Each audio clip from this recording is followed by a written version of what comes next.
tindak lanjut yang diperlukan. Gitu kan. Ya, kepada Ibu Lili saya persilakan.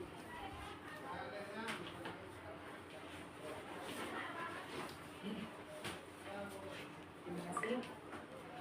Assalamualaikum warahmatullahi wabarakatuh. Waalaikumsalam warahmatullahi wabarakatuh.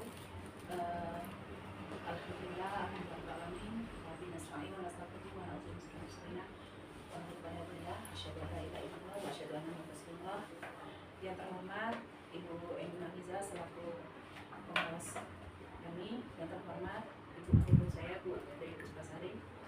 Yang pertama-tama marilah kita panjatkan puji kita kepada Allah Subhanahu wa taala yang mana pada hari ini telah diberi umur panjang, kesehatan, keselamatan sehingga kita dapat melaksanakan observasi di negeri kita. Yang kedua kalinya, salam berikan salam, tak lupa kita jalan kepada junjungan besar kita Nabi Muhammad SAW. Amin.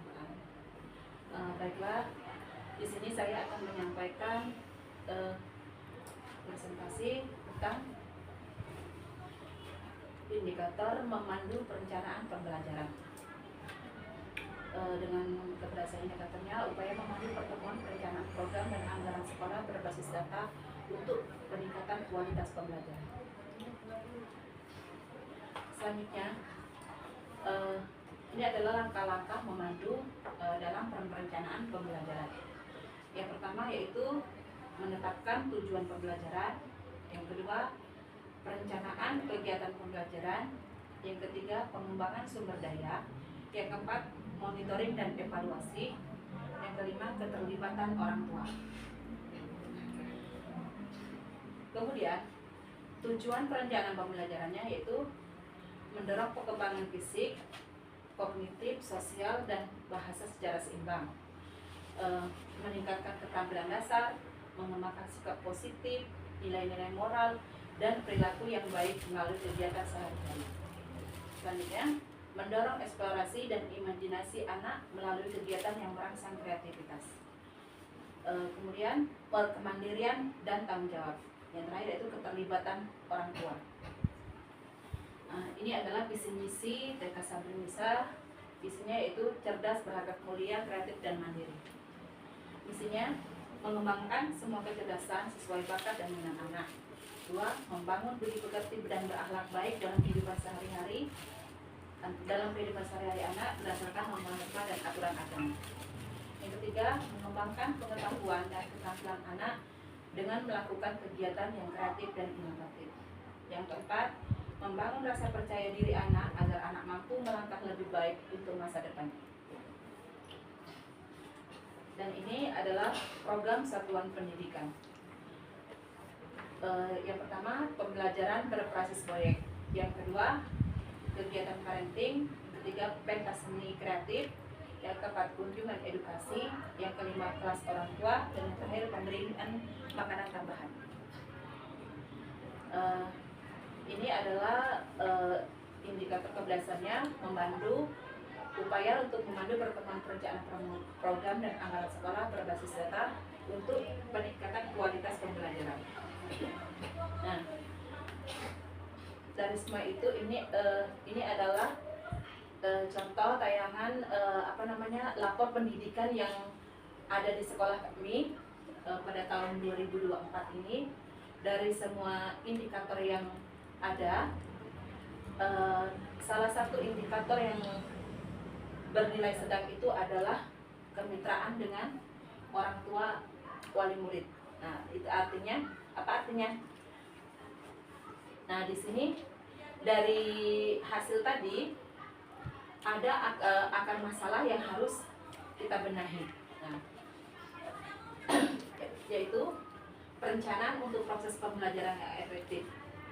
Nah, ini artinya dia sedang, dalam penilaiannya artinya sedang. Terus, apa arti perencanaan untuk proses pembelajaran yang efektif? Nah, perencanaan untuk proses pembelajaran efektif adalah perencanaan yang dapat memandu proses pembelajaran sehingga dapat menghasilkan pembelajaran berkualitas.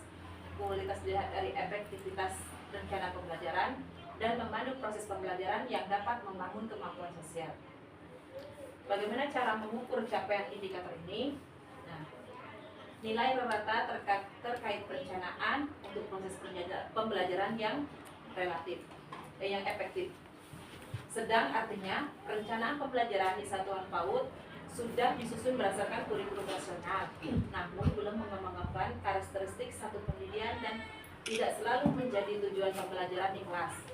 Pembelajaran di kelas belum mempertimbangkan kebutuhan belajar anak, tetapi sudah menunjukkan keselarasan antara tujuan pembelajaran, kegiatan pembelajaran, dan asesmen pembelajaran. Penata lingkungan pembelajaran belum selalu bertujuan untuk membangun kemampuan fondasi anak. Nah, nilai capaian penyelenggaraan untuk proses pembelajaran efektif pada tahun ini pada angka 60,51. Namun perbandingan nilai capaian dengan tahun ini tidak bisa dihitung karena satuan PAUD baru mulai semenjak di tahun 2023. Nah, bagaimana cara membenahinya? Ini adalah inspirasi benahi yang dapat dilakukan, yaitu membenahi kualitas perencanaan. Rencana pembelajaran dengan kegiatan, keterkaitan antara kegiatan pembelajaran dengan kemampuan yang ingin dibangun pada peserta didik. Salah satu upaya yang bisa dilakukan melalui penguatan kemampuan satuan PAUD dalam melibatkan orang tua atau wali murid dalam kegiatan di satuan PAUD secara terencana. Nah, berikut inspirasi benahi, ada beberapa 3 inspirasi. Yang pertama inspirasi yang pertama yaitu satuan PAUD perancang kurikulum satuan tahun ke depan yang lebih rancang kurikulum 1 tahun ke depan yang lebih melibatkan orang tua murid dalam kegiatan. Jadi waktu kita merancang kurikulum itu ya sebaiknya memang kita harus mengundang wali murid, komite ya, selain dari warga sekolah, guru atau tenaga pendidikan. Inspirasi yang kedua yaitu satuan PAUD merancang kegiatan 1 tahun kemudian dibagikan kepada orang tua wali murid. Nah, inspirasi ketiga, satuan PAUD merancang kegiatan awal tahun baru yang mengenalkan lingkungan belajar kepada orang tua. Nah, dari indikator yang lemah tadi, nah dari situ sekolah kami merancang lembar kerja rancangan ARKAS ya. Nah, dari data-data tadi yang sudah kami peroleh, selanjutnya ini adalah ARKAS yang kami rancangkan. Nah, ada beberapa kegiatan, ini agak kecil Bu ya, agak kurang terbaca kalau di sini ya.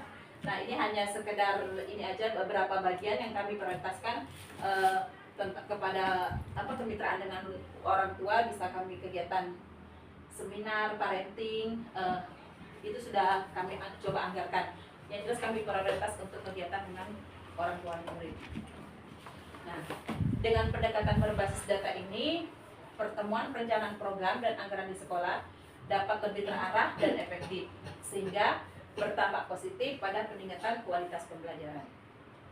Nah, ini ada dokumentasi kegiatan dalam rangka penyusunan program, pertemuan dengan wali murid dan komite. Nah, kesimpulannya, memandu perencanaan pembelajaran dalam pertemuan program dan anggaran sekolah berbasis data merupakan langkah krusial untuk meningkatkan kualitas pendidikan. Melalui pengumpulan dan analisis data yang sistematis, sekolah dapat mengidentifikasi kebutuhan siswa secara tepat, menetapkan tujuan yang realistis, dan merancang program pembelajaran yang efektif. Dengan melibatkan seluruh pemangku kepentingan termasuk guru, orang tua, dan komunitas perencanaan yang dilakukan akan lebih komprehensif dan responsif terhadap kondisi nyata. Selain itu, alokasi anggaran yang tepat dan strategis akan memastikan sumber daya digunakan secara efisien untuk mencapai tujuan yang telah ditetapkan.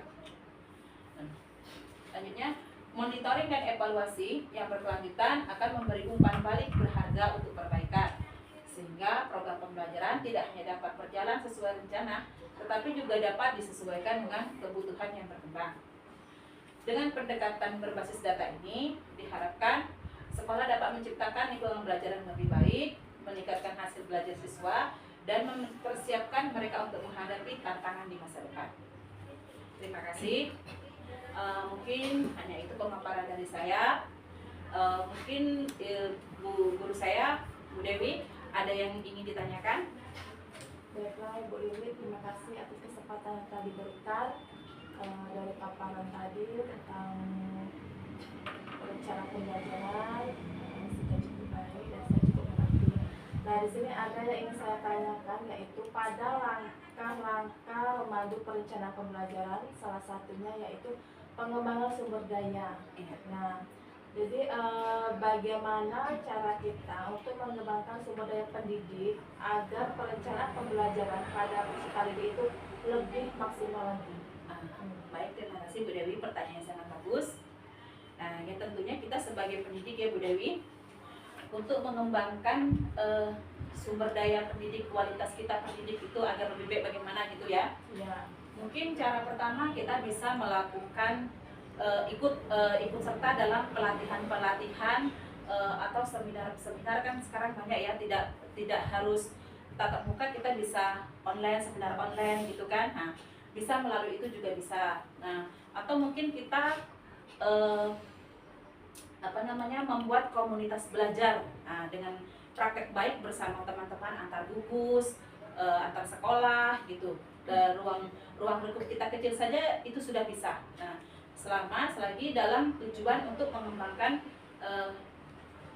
tujuan anak lah, untuk anak, supaya anak kita itu lebih baik bagaimana cara melakukannya. Selanjutnya kita bisa juga belajar melalui pelapon Merdeka Mengajar ya. Nah, tentunya ya yang sudah kita buka tiap hari gitu, memang itu sebagai kewajiban kita. Di sana banyak sekali contoh-contoh praktik-praktik baik, hal-hal baik berkaitan dengan hal apapun. Di sana banyak sekali topik-topik yang bisa kita ikuti. Nah, dari situ kita bisa belajar mengembangkan kemampuan kita. Nah, mungkin itu jawaban saya Bu Dewi. Terima kasih. Terima kasih Bu Lili. Oke, ada yang ditanyakan lagi? Sudah cukup. Kalau tidak ada, mungkin hanya itu yang dapat saya sampaikan. Kurang lebih saya mohon maaf. Wassalamualaikum warahmatullahi wabarakatuh. Waalaikumsalam.